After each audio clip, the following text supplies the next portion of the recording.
Paris, la ville lumière, est traversée par la Seine et ce fleuve est enjambé par des ponts uniques qui relient les quartiers et racontent l'histoire de la ville. Hello! Aujourd'hui on part à la découverte des ponts de Paris, ou du moins quelques-uns des plus emblématiques, et des structures qui au-delà de leur utilité incarnent l'art et l'architecture française.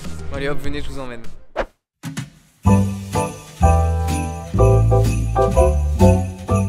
Notre première étape est le pont Alexandre III, souvent considéré comme le plus beau pont de Paris. Construit pour l'exposition universelle de 1900, il symbolise l'amitié franco-russe, portant le nom du tsar Alexandre III. Ce pont est un chef-d'œuvre d'architecture beaux-arts, décoré de sculptures dorées et d'ornements somptueux. Les détails du pont sont impressionnants, des nymphes, des anges et des lions ornent les extrémités, tandis que les candélabres en bronze doré illuminent le pont la nuit. Ces petits détails montrent l'obsession de l'époque pour le raffinement et la grandeur, et donnent au pont un caractère assez royal. Le pont Alexandre III est non seulement un passage, mais aussi un symbole du Paris romantique. C'est un lieu prisé des visiteurs et des Parisiens, surtout la nuit, lorsque les lumières révèlent toute la splendeur de ses décorations.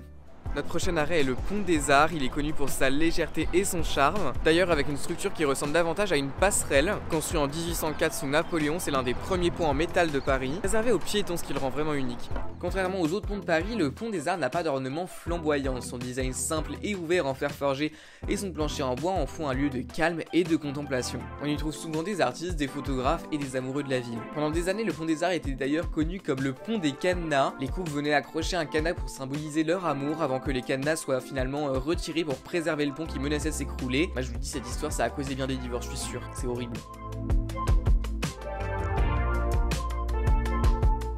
Aujourd'hui, le pont des Arts reste un lieu symbolique invitant à la détente et à l'observation de la ville.